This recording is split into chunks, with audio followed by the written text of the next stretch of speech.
name is Marcy Timmerman. I'm the Executive Director of Mental Health America of Kentucky. I want to welcome you to our webinar today. We have some amazing guests, but first I want to run through a couple of housekeeping things. For those who are not familiar with Zoom, you can do as I am going to do, and I forgot to do, so oops. We are going to pin the folks who are speaking. So you're going to want to pin Julie, Cerel, and Ouita Michel on your thing. So if you are in Zoom, you go up to the view, which should be on the top right, and you can hit speaker or gallery. And in the gallery is where you get that option to pin. And when you hover over their windows, you'll get those three little dot menu, kind of like Google does. And then you click on that and you'll get the option to pin folks. So I have got that pinned for our recording purposes. And if you folks can keep your selves on mute and have your cameras off, that will help everyone with bandwidth and ability, and also make sure that you're not accidentally recorded doing something you didn't expect to be on camera doing, or reacting to something differently. So, because we've all had that. Also, this recording, this conversation is about mental health in the food industry. We will be talking about some difficult subjects. Suicide is likely to come up. Addiction is likely to come up. Things that are hard to hear sometimes for folks. So we don't want to catch anyone off guard. Want to make sure that you do take care of yourselves. And if you do need anything emergently, 988 is there for you all the time. 24/7, 365 days a year. So please make sure to call 988 if you need some support. You can also private message me if you need a link to that information, and we will put it in the chat as well. Today we have 64 registered guests, so there will be a lot of things going on. If you can please add any questions to either Q&A or chat in the bar on the bottom of your screen, that would be really helpful. And that said, I think I will get out of the way and let you all meet our amazing people. Chef Ouita Michel owns many restaurants in Lexington, Kentucky, Midway, Kentucky, and the general area around that. She is a wonderful individual as far as a restaurant owner, a cook. She's very dedicated to her staff, and I think that will come through as well. She's also dedicated to our community at large. She holds many volunteer positions. Dr. Julie Cerel is a professor in the College of Social Work at University of Kentucky. She's the Constance Wilson Endowed Professorship in Mental Health in Social Work. And she's working on so many projects, I wouldn't dare try to cover just a few of them. So I will drop a link in the chat with their bios. And with that, I'm going to turn this over to you all to have a conversation. Thank you. Thanks so much for inviting us to do this. So people know kind of how this got started in 2019, when it was 2019, right? When Anthony Bourdain died by suicide. People really started talking about the hospitality and the food service industry, and is there something specific about this industry? And because my specialty is suicide prevention, I started kind of looking into it, because one of my favorite hobbies is eating out and good food. And so really thinking about what is the connection and what is it that we as suicide prevention people can be doing better. And so I reached out to Chef Ouita, and I reached out kind of nationally to a couple of folks, and that culminated in a conference presentation at the American Association of Suicidology conference the next year in Colorado. And we had a number of people who were there who were kind of national experts in mental health and the food service industry, and really started thinking, what is it we could do and how can we change things in Kentucky? And of course, Chef Ouita, with her wealth of experience in her restaurants, was the natural person to think about. And thanks to Marcy, she kind of got the ball rolling on this well before COVID happened. And then things got really a lot worse, unfortunately, in the hospitality industry with COVID. And so it's really nice to have the opportunity now to revisit this topic, talk about what we know, and figure out kind of how we can move forward. So, Chef, I'll bat it over to you for opening remarks. Well, again, I also want to say thank you to Marcy for inviting me to talk about the subject. I think, honestly, Dr. Cerel and I got to know each other because she's a customer of ours.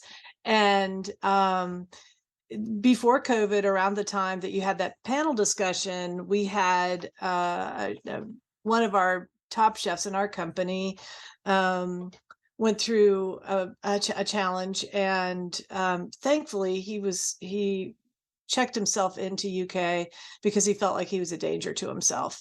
And that was the first time I had any experience with an acute mental health crisis that an employee of mine was going through, and it came totally by surprise and shocked me. And I reached out to Dr. Cerel and to Kat Kinsman, who and it was a learning experience for me, for my employee, and I'm happy to say that they are healthy, happy.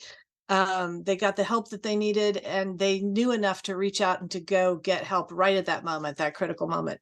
But we have had some folks in our community and in our company who weren't able to get that immediate help that they needed on the worst day of their lives and did pass from suicide. We've had 3 in the last 3 years. So it's something that I take very seriously and that I want to know more about.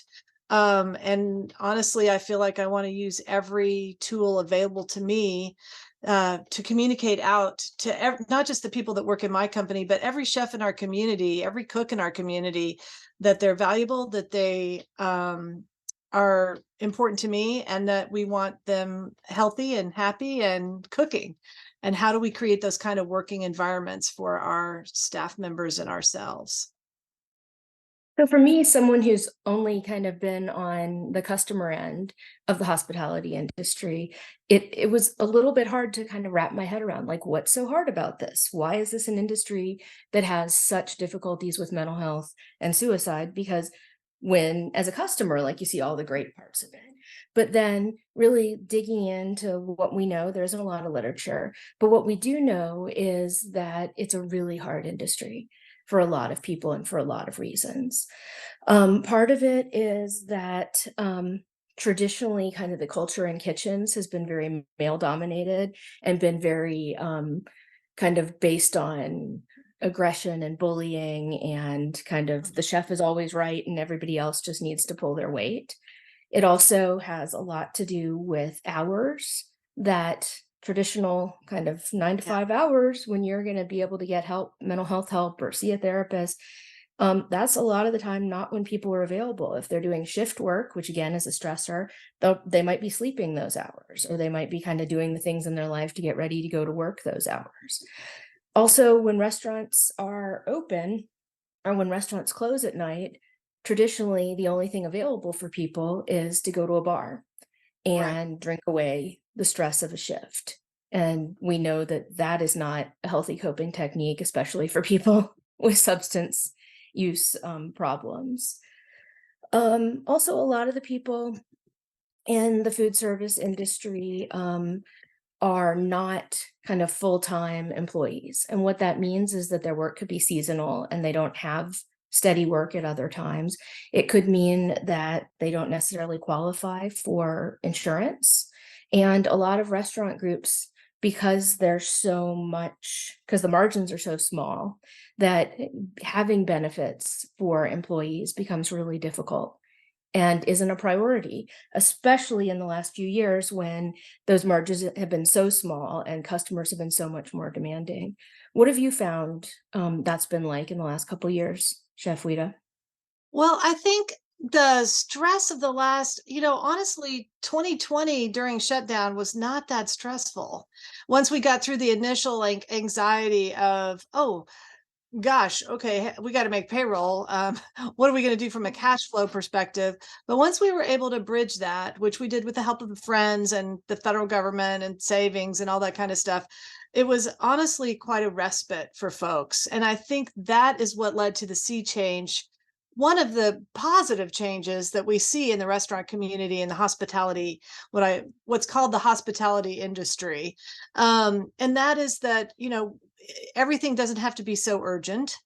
Everything, we don't have to be open 24/7. The customer is not always right. In fact, during COVID, a lot of our customers were flat out wrong. And so we had to, I say I feel like I came up from a very, I own my own restaurants, but I worked my way up in the restaurant culture. I mean, I I wasn't ever, I have washed many, many dishes. I have worked every station in many restaurants. I have spent 35 years cooking in kitchens. And I'm really lucky to own my own restaurants now. Not that it's always a blessing, but during uh, what that's done is given me a deep affinity for the people that work on my behalf and on that I work with in our company. So I, from the very beginning, really wanted to create a different kind of environment. And I'm not tooting my own horn. I'm just saying I have struggled to create a different environment in our working in our kitchens than in other kitchens. Have we been perfect? No. But I did cook in New York City in the 80s. I know what it's like. I knew what those kitchens were like, and I knew that I never wanted to own that kitchen. Um, but it's still challenging. And I still have work-life imbalances in my own life. I had them when I was cooking. Um, I see them in my own staff, so what COVID did for us, it was a chance to reset. Now in 2021 and 2022, what happened was acute staff shortages because of this mental reset about the restaurant industry, and not just mental reset, but a whole personnel reset, which I think has led and will continue to lead to better working conditions for everybody and more sustainable wages, more sustainable hours, and more sustainable environments. But those 2 years were the two hardest years. The end of 2020, 2021, and 2022 were the hardest years of my career. And what we were trying to do as owners was keep a safe environment for everyone. So we were opening and shutting the restaurants all the time based on COVID testing. We were trying to give people as much time off if they felt bad, if they needed that time off, so maintain those things. And but at the same time, there were surges in business. So people were really wanting to come into the restaurants, and they were coming in droves. And it was really hard because you'd be full to the capacity one night, and the next day there might be a scare or a new strain of COVID, and then you would crash. And so our staff, with that kind of surging, it's really hard for them. It was very stressful, coupled with the staffing shortages, the opening and closing, the feeling that everything that they had worked for was dissolving in front of their eyes. I felt that same way. It was really, really hard. And the number of problems and the level of the problem that we were coping with as managers, and especially on our management teams, were extreme. So like extreme substance abuse, extreme depression, extreme anxiety, crippling, people having problems with crippling anxiety about being in public. And at the same time, customers were like, well, I got terrible service. They wouldn't even look at me. And I'm like, yeah, no kidding. They're not looking at anybody. They're like, so there was an intense amount of public criticism or demand. The public felt like everything was the same in the restaurant industry. And those of us in the restaurants knew that everything had changed. And so it's only been this year where I've been able to start to bring those things together, but it just took its toll. I will say one other thing is that it is so important, if we want to have restaurants in our society, which we obviously do, and it doesn't matter what kind of restaurant it is, if it's Chick-fil-A and McDonald's or if it's Holly Hill Inn, we have to learn to value that work that those people do and quit calling it a throwaway job and a throwaway industry. It is not that. It may need to change, but if we want to create these kinds of work environments, we have to value those kinds of work environments as people and be willing to pay the price for those, that kind of food. Otherwise, it'll persist. But Well, and I think, yeah, no, for me, like it's really highlighted in the wage that we have in our state for tippable employees. So that what is the minimum wage for people who can get tips? I should know this by heart, but I don't pay that wage. But I think it's like I think it's in the $2 range or $3.10 or something like that. Right. I mean, it's just so low with the expectation that It's their tips will make $2.13 it for up. anyone who wants. Yeah. $2.13. And I also, think most people don't even know that. Well, and I think what it sets up, which you may not also know, is it sets up a dichotomy in a stratified environment in the kitchen, because So in ours, I think we pay different wages for different service jobs depending on whether what time they're working. Sometimes if you work lunch and it's slow, you make a higher hourly rate, etc.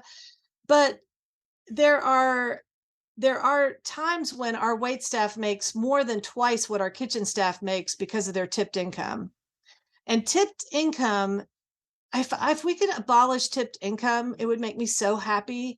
I cannot stand, I just want to pay everybody a fair wage for a fair job included in the price, no tipping.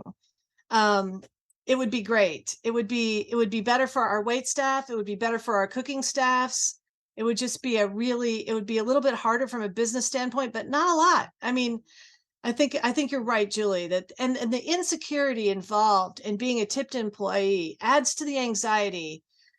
And it's hard because we get pushback from every side. So like when you're a tipped employee, if you work for one of our restaurants or a restaurant that's on the up and up, they're going to make you declare all those tips for taxes. And that's a good thing because that becomes part of your gross income. So when you need to get a mortgage or you need to get have a car payment, or you need to get unemployment insurance when the restaurant gets shut down for COVID, then they know that this is your true income is more like 50K. It's not this 213 an hour. So they can guarantee your true income. And but the problem is that a lot of restaurants take advantage of service staff by not declaring those tips because they don't want to pay the payroll taxes on them. So, I mean, I declare your tips. I have to pay your Social Security on that. That's your Social Security income. I have to pay your payroll taxes, the unemployment insurance, all of that. But it helps codify your income for both of us.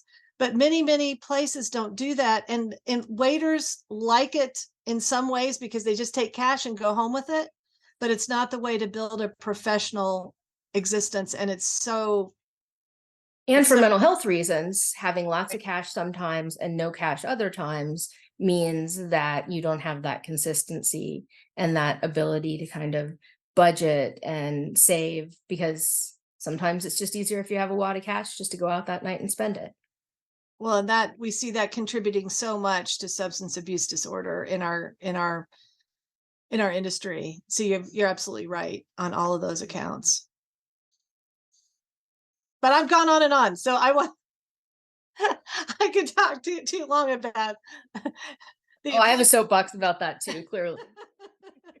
No, I think it's important though, right? Like it's the whole picture of, we're not just one person in one role, like how all of this relates together, I think is really important from a mental health standpoint. So thank you both for that. Bringing it back to mental health, more specifically, a kind of more of a clinical side, Dr. Cerel, are there things that we can change in the environment? We've talked about tipping. Are there things like health insurance and things like that we need to consider as well? Well, I think it's really important for people to have health insurance that covers behavioral health so that they are free to find therapy or medication management or inpatient treatment when they need it. And so a lot of the time, people who are in the hospitality industry are working part-time or sub-part-time and don't necessarily get those benefits. But in whenever ways that those benefits can be available to people, and also changing the stigma around help seeking really helps people take advantage of those and recognize when things aren't going as well as they could be for them, when they're feeling more anxious, when they're feeling more depressed. So we talked about that symposium that we did back in Colorado. One of the chefs that was part of it was Patrick Mulvaney, and he's from California. And I think he had 4 suicides in his restaurant group in like a 2-month period. It was really painful and traumatic. And he said, we need to change this culture. We need to do something about it. And so he started a program called the Got Your Back program. And they have one person on each shift who actually literally has a sticker on their back. And that sticker identifies them as someone that the rest of the staff can talk to. As great as Chef Ouita is, it's not always great to have the head of the company or the manager as the one who you can go to, because you're worried about telling them what's going on with you and worried that they might think that you're not as valued as you are. or that, you're not going to be able to pull your weight when things get stressful. They also have a system where at each shift, before they start their shift, kind of when people clock in, they put a card in a box, green, yellow, or red. And so kind of mid-shift, whoever's in charge of the Got Your Back can kind of look through those and share with the people that need to, kind of in the management, like, oh, we have a really red team today, like we need to change something, so that it really gives them the feeling of kind of, this is what our staff is looking like on any given day, and figure out where those hot spots are or who might be in trouble. I think too, one of the things that symposium did, it was kind of a ground shift, because it was a pebble in the ocean that rippled out all across the country. And both Pat and Kat Kinsman have really talked all across different food and wine festivals about substance abuse disorder, about the risks of suicide and mental health and self-care. And I think one of the things that is so simple to do is just to take the shame out of all of that, and making sure that people feel comfortable talking through it. We do have health insurance in our company, but you have to work 30 hours per week to qualify for it. And we pay half once you meet that qualification, and then we pay more when you move into management. But that's one thing that's always concerned me, is the part-time employees that we have, how they have access. And that health insurance that we have does have you can find substance abuse disorder help, but you can also find all kinds of mental health care. And I do think the television, like not the television, telehealth has helped, Dr. Cerel. And I wasn't sure if you felt that way, but I feel like for people in our business that telehealth has been a game changer also, that kind of arose during COVID. That I have several employees who go on telehealth, who use telehealth for their mental health care, and who also use those apps. I'm trying to think of the names. I meant to write those down and I forgot. Things I'm like not, Like Headspace, Calm and Calm. yeah. Mhm. yeah, Calm, yes.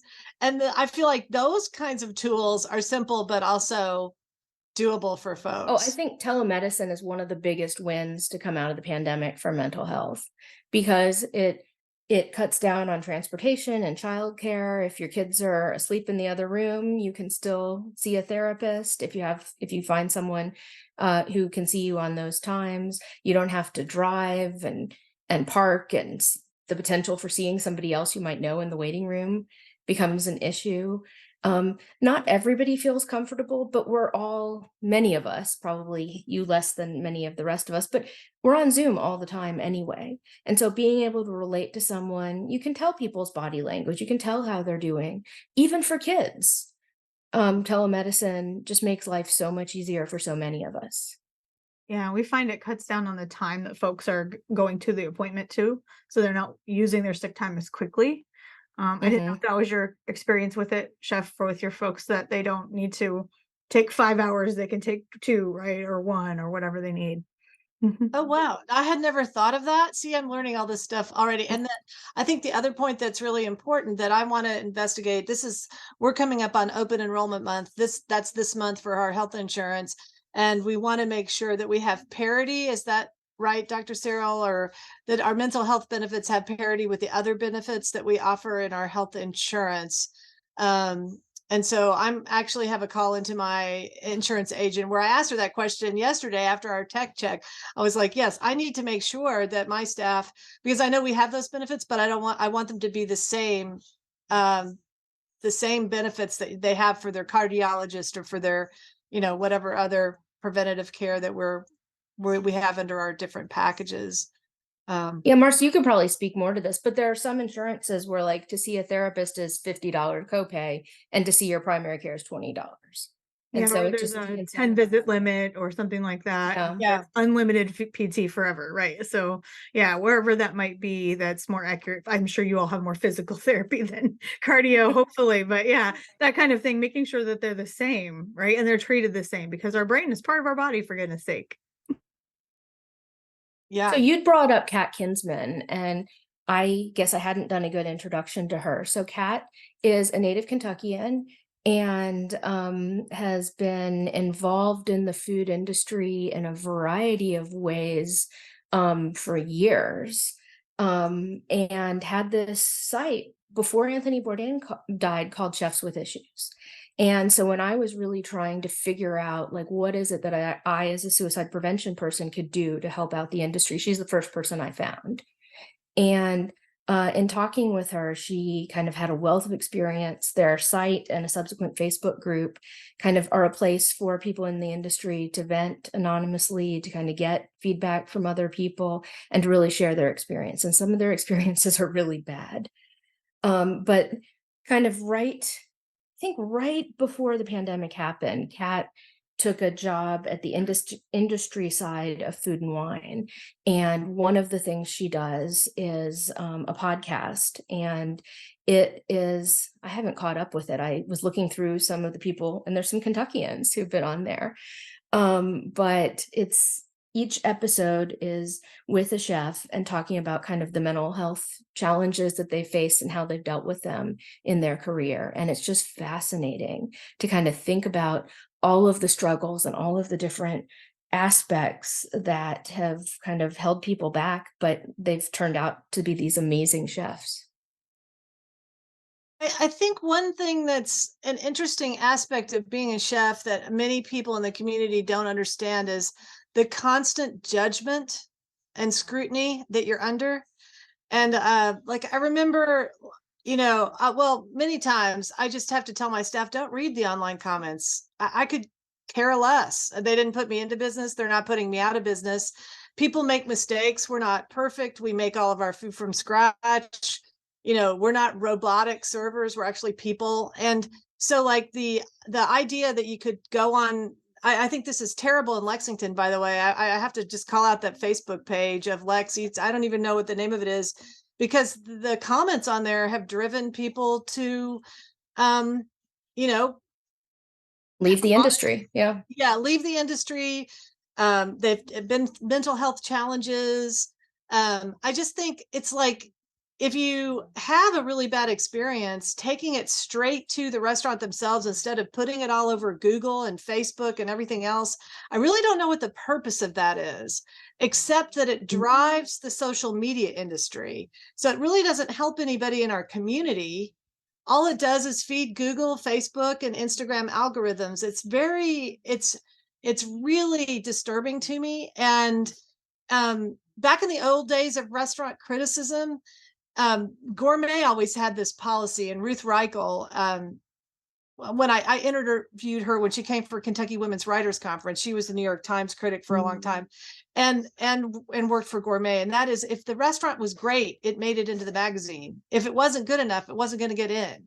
And that's kind of one way to think about it, is like but that protecting my staff from those kinds of negative comments is so difficult. And that first person that I was telling you about before COVID, I think really felt those comments intensely. And that was one aspect of their mental health challenge. And it burned me up. And it burns me up to this day. We don't have to be a community of criticism. And honestly, we can give constructive feedback. There's nothing wrong with that. But some of the comments that we feel at liberty to make on social media, and I've had staff members called out by name for giving bad service by their name. And they may be 20 years old. This is a 20-year-old college student. Really? You're going to call her out by name on Facebook?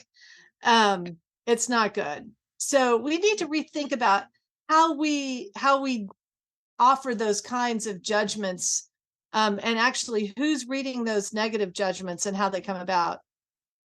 Yeah, I think that anonymity, even if your name is associated with it, of the internet, is really hard, because people don't remember, like, oh, that server I just called out, that's an actual person who might be reading this.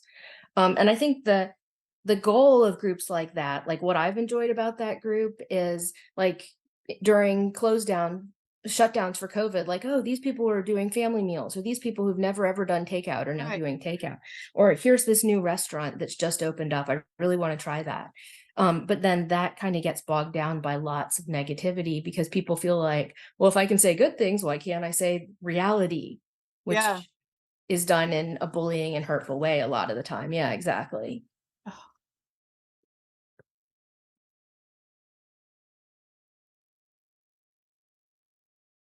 So do you have advice for those folks reading those things? Should we take them with a grain of salt? What do you think?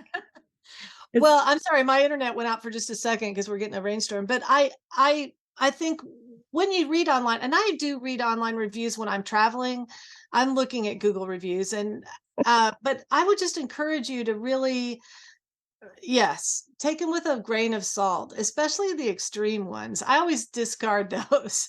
And look for ones that have like constructive information about the restaurant. Like, yes, are we doing takeout? Do they have a wine list? Do they have kids menus if that's what you need? Are they a local? Do they use local food? Are they, what kind of restaurant they are? I think all of that's useful information, but it gets really tiring to have to cope with the negativity. And as a group, we get very little of it. But we do have, when you if you don't like something in any of I can say this, I can say this with absolute confidence, actually, for many of my friends who own restaurants in Lexington as well.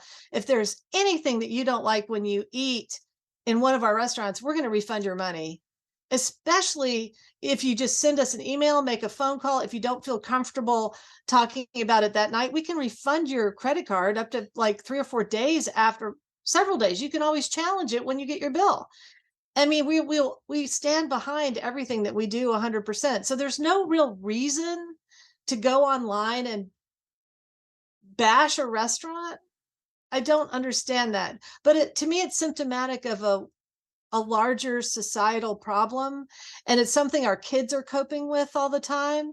So they're going to the internet for praise, and they're going to, and they get a lot of crap from their internet social media accounts as well. And it really messes with their mental health. And those same kids, those same teenagers are also working at Windy Corner and Wallace Station and Smithtown and Zims. And we're constantly trying to engage them in their real life, in their real experience, and teach them how to interact with people in a real way. And it's hard on them, you know. I mean, that was a real thing that happened at Zims. And that young lady was devastated, um devastated and embarrassed, and didn't know what to do. And so it took a lot. It was a management opportunity, right? It was a learning opportunity. But it's just something we need to think about as adults and people in a community, about how we interact with each other online, that there's always a person on the other end. And chefs particularly have been reviewed and scrutinized uh, by newspapers and magazines and now social media since the inception of restaurants. So that stress, it's intense. It's a very intense kind of stress. And now it's just become so widespread that it feels like it never ends. And folks, I just dropped a link in the chat. Youth and technology is the big part of our back to school toolkit that we just launched about a week ago. So if folks want information on like monitoring social media and how to use that, that might be a really good resource to follow up with.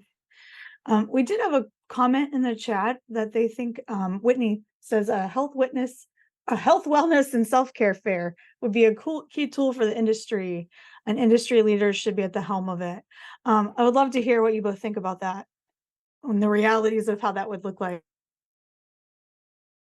Actually, Dr. Cerel, do you remember we had this as an idea that we wanted to do? And unfortunately, I think COVID interrupted it, but we should pick that thread back up. I'm really interested in that idea, Whitney. I think that's a fantastic idea. I love that idea. Yeah, I remember sitting in one of your restaurants talking through that and how we can make that happen. And it's just trying to figure out days and times and venue, and do you compensate people for their time there, and how do you get how do you get the right mix of mental health folks and restaurant folks? But I think it's one of the things that needs to happen. The other thing is really figuring out how to train staff in what are the signs of suicide and what you can do to intervene. And so one of the things that we've been talking about is um, uh, training staff in QPR, which is question, persuade, refer. Giving Kitchen in Atlanta, and I think it still works. I'm not quite sure. I went in last night, but I didn't create an account and keep going. But they have, for a while after Anthony Bourdain died, they decided that they would give free online QPR training to any hospitality industry person. And it's what QPR training is. It's not perfect, but it's a brief training that teaches people to recognize the signs that somebody might be suicidal. And that would be, they're talking about suicide. There's been a change in their behavior. They have recently acquired a lethal means like a weapon. They're talking about when this is all over, I won't have to deal with this anymore, kind of subtle clues of suicide. It teaches people directly to ask, are you thinking about suicide? And then what mental health resources might be available to them. So that might be sitting with them and calling or texting 988. It might be sitting with them and calling their therapist if they have a therapist or psychiatrist, or helping them make an appointment. My current favorite place, tutoring Melinda Morris Horn and Eastern Kentucky University. So within the state of Kentucky, anyone is eligible to be seen at the EKU clinic, and they are 100% online, and they have a sliding scale fee. I think the most expensive, so they don't take insurance, but I think the most expensive sessions are like $40 or $45 per person. New Vista, there's a link to that in the chat. Thanks, Marcy, for the EKU clinic. So there's lots of resources for people, even if you aren't well insured, and you can get in relatively quickly. So that's what QPR does. And then the other thing that we've started doing is working with people all the way up from kids in school to adults, with something that I helped develop called Code Red. The idea that we're all going to have the worst day of our lives at some point. Even if we're not suicidal on that worst day, we're going to have a worse day. And so instead of just waiting for that day and hoping that there's somebody that runs across our path who is able to help us, really planning for that worst day.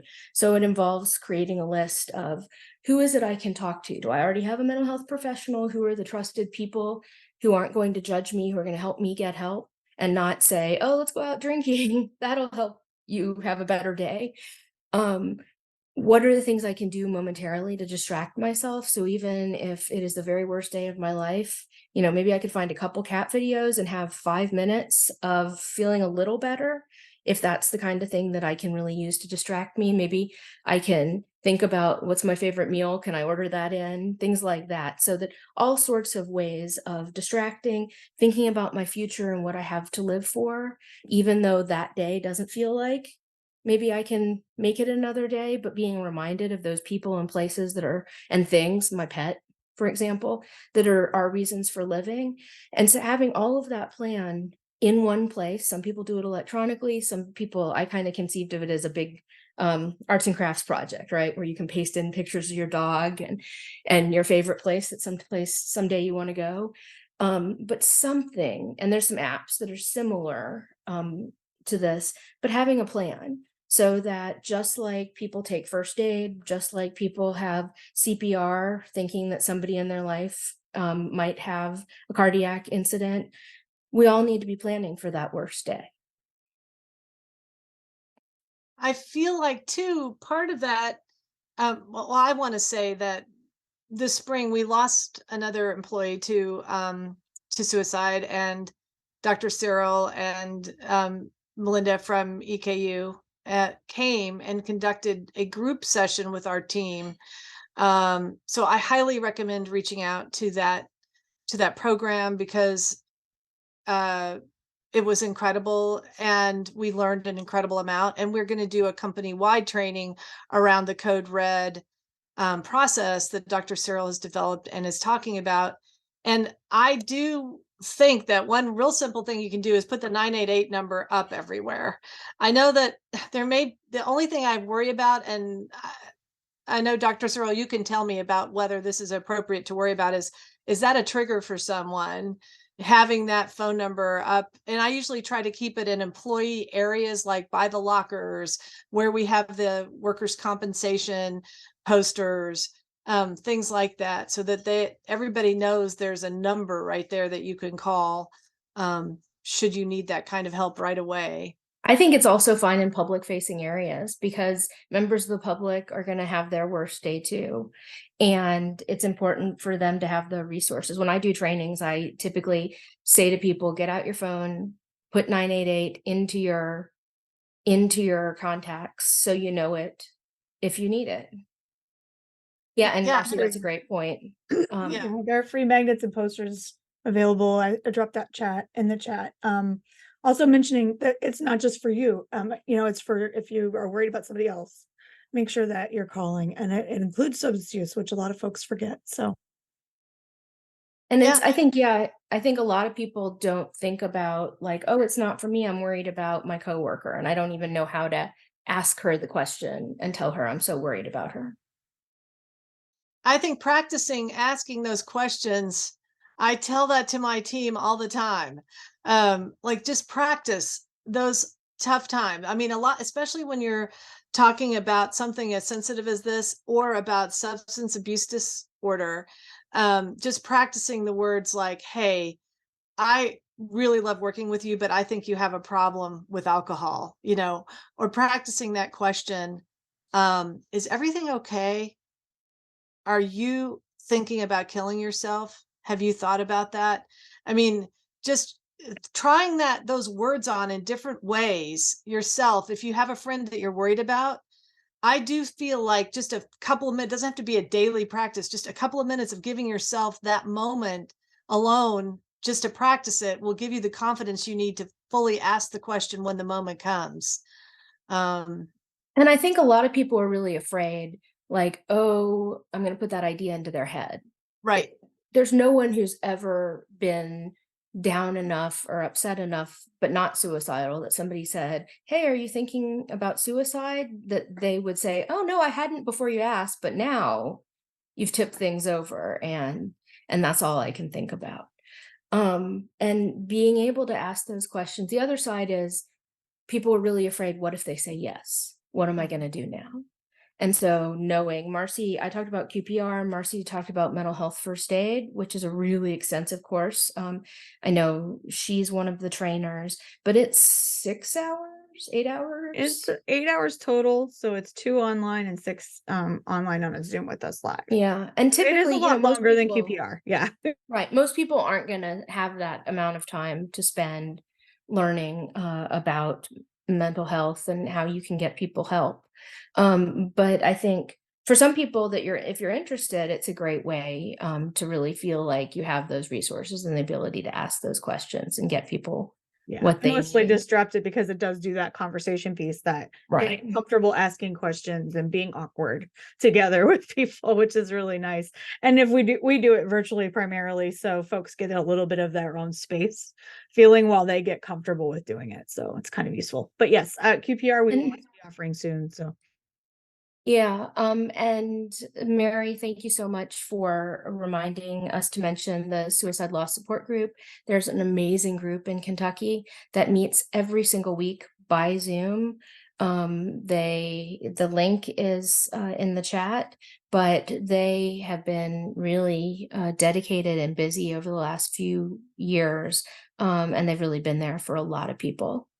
And so that I love the group and I love the work they do. My one kind of frustration is in the mental health industry and insurance, kind of we think that that's what suicide loss survivors need. Like, just send them to a group, they'll be fine.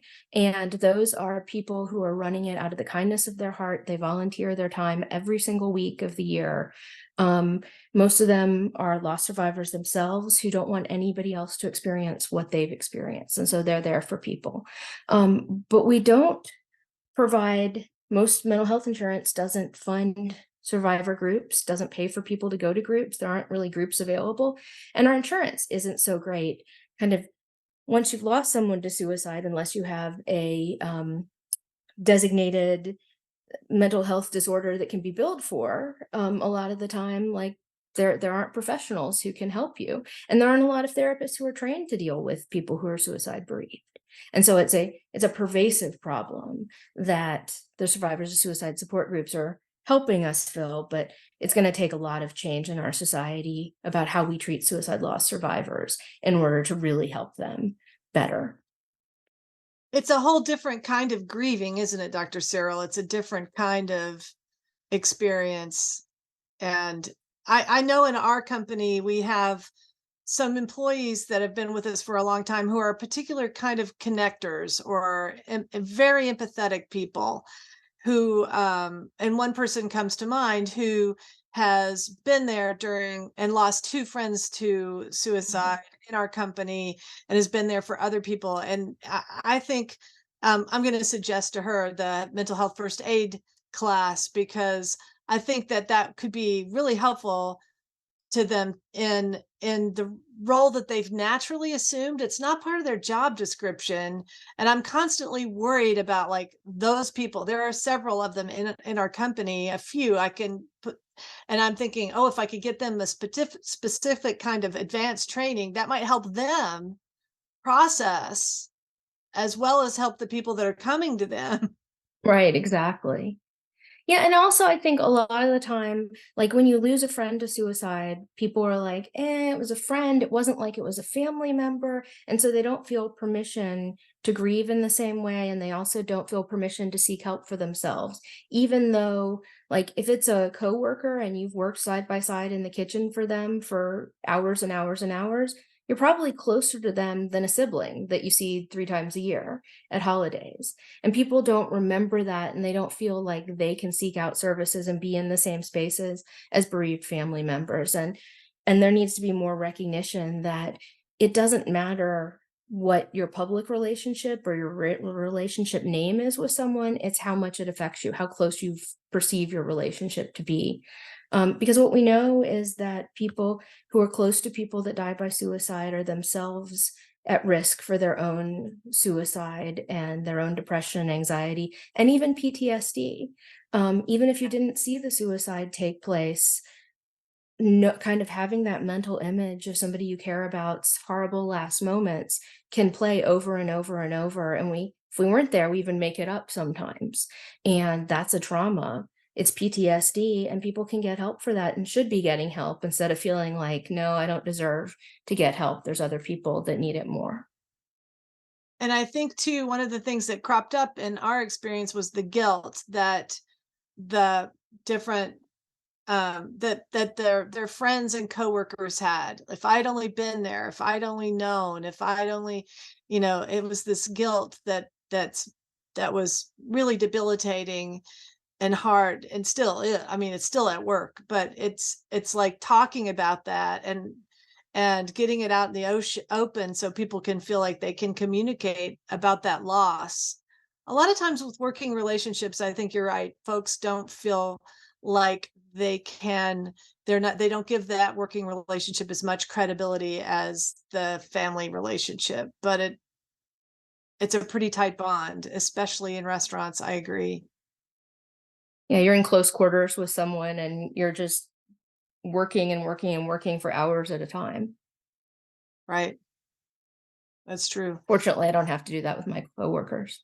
You work quite a bit, I think. Not in tight quarters. No, you each have your own spaces. I've noticed this in working with both you and Marcy, that you each have you have your own territories.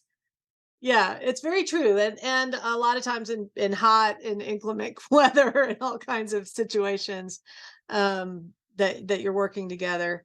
But I do think that, as employers, one of the things that's really important from a restaurant industry standpoint, which is why that symposium was so great, is that we have to make this problem very visible to ourselves and to our staff.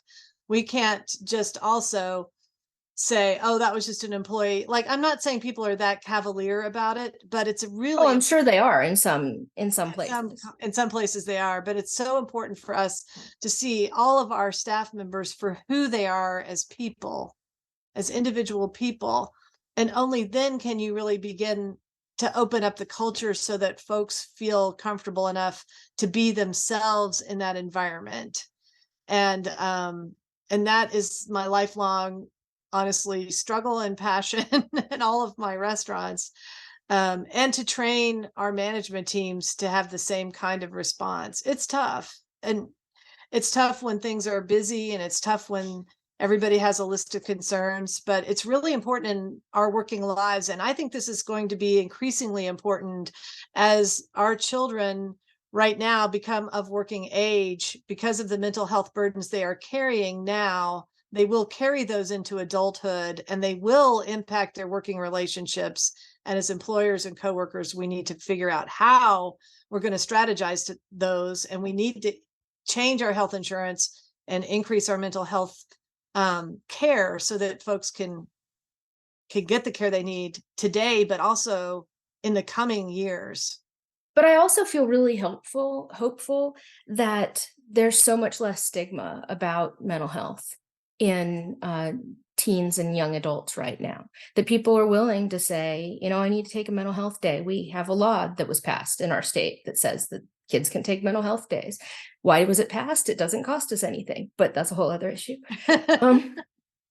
But like just that recognition, and that kids who see therapists oftentimes talk with their friends about it and recommend specific therapists, and it's okay compared to the way it was in the past. But I think employers are going to need to modify their behavior to take advantage of that decreased stigma and allow people to kind of respect their mental health and know that some days you might not have somebody at 100%, but that if they're going to be talking about it, then that's definitely an improvement than just not talking about it and doing subpar work.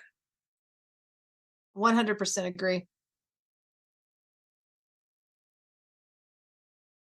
This has been a fascinating discussion so far. If anyone has other questions, please feel free to add them in the chat. Y'all. I think we've covered a lot of what we had expected to talk about. So some of the different topics related to food in general, right? It's interesting to me though, to see and hear kind of this information, because again, I'm a customer just like Dr. Cerel as far as that goes, although she's definitely been more in depth than I have lately in the mental health side of it. But it's just interesting to me that, you know, there are so many differences in the different industries that we have. And to bring it back to kind of industry, you're talking about big changes needing to happen. But change is hard, right? Do you have any advice, either of you, for managing that change with yourself, as possibly an owner or a change maker inside the space? Well, oh my gosh, I can't even articulate everything I've learned over the last 3 years, I guess, at this point. I feel, um, you know, I worry we lost an entire generation of chefs, and I think that we have to figure out um, what that means for the industry. I think that'll mean more intensive corporately run restaurants, and I'm not against that, but I think that does change the working environment quite a bit. I think it shuts it down quite a bit, but I also think it allows people to have a certain amount of distance from their working environment. That works for some people, and it makes it easier for some people. It makes it harder for others. But yeah, navigating the change, I feel like the most powerful tool we have is listening. As owners and employers, is to listen to our staff and try to let them guide us. And in the past, I've always had this mentality, and not just me, other people, of like, well, this is the way the restaurant should run. The customers first. We got to be breakfast, lunch, and dinner. Um, blah blah blah. You've heard it all before. And I've had to reframe my thinking and say, okay, what makes this sustainable? It was actually Dr. Cerel. It was actually Kat Kinsman. We were on a panel at the Aspen Food and Wine together, and it was her panel. I was so honored to have been called to it, but she called it sustainability. And I'm thinking the whole time it's environmental sustainability. No, it was people sustainability. And it was so fabulous to listen to these chefs from all over the country talk about, combating racism, combating sexism in their kitchens, in their environments, embracing physical activity and, physical health in order to boost their mental health, and the different ways we could approach those from employers aspect. And I think that that's the key, is listening and then doing. Yeah, we're not going to be able to be open 7 days a week, breakfast, lunch, and dinner. And that's okay. I'm okay with that. People have toasters. Yes. There's plenty of restaurants available. Right. Yeah, there's drive-throughs. Exactly. There's frozen pizza. We have a question from Mary. She asks, is there a way to ask the administrator for that FB page to remove personal attacks? I was going to write my own response, but I would love to hear what you two think to that one. Yes. And I think that has started. So people did ask, and to the credit of the administrator of that page, that does happen. The problem that's- with any moderation is that it kind of, people see that resource as less trustworthy.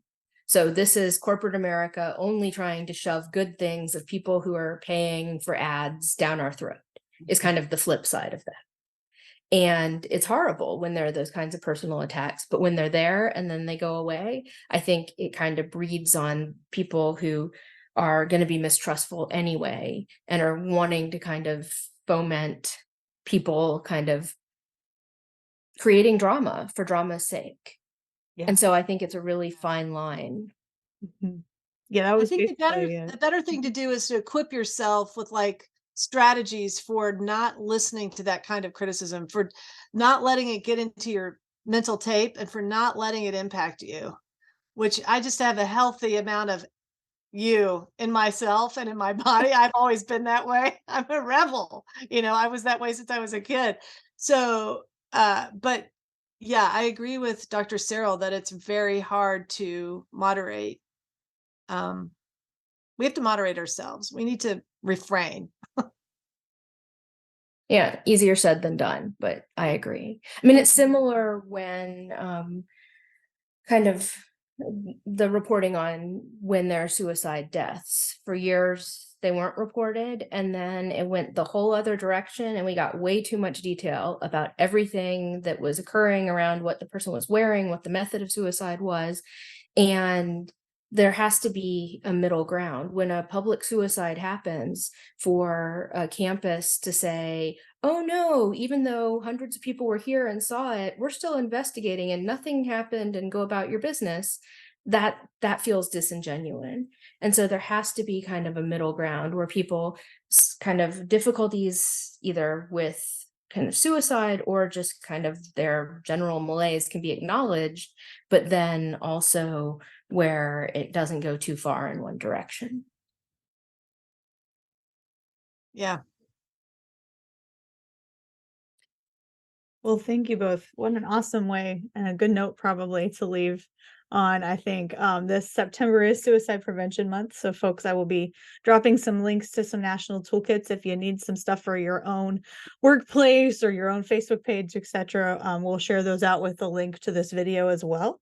The video will be available probably within 1 to 2 weeks. Typically, we have an editor, so I'm kind of at his mercy.